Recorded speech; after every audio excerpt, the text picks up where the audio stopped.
بسم الله الرحمن الرحيم.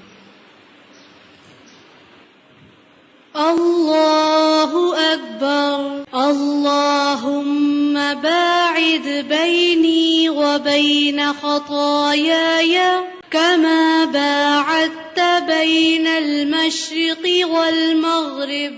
اللهم نقني من الخطايا كما ينقى الثوب الأبيض من الدنس.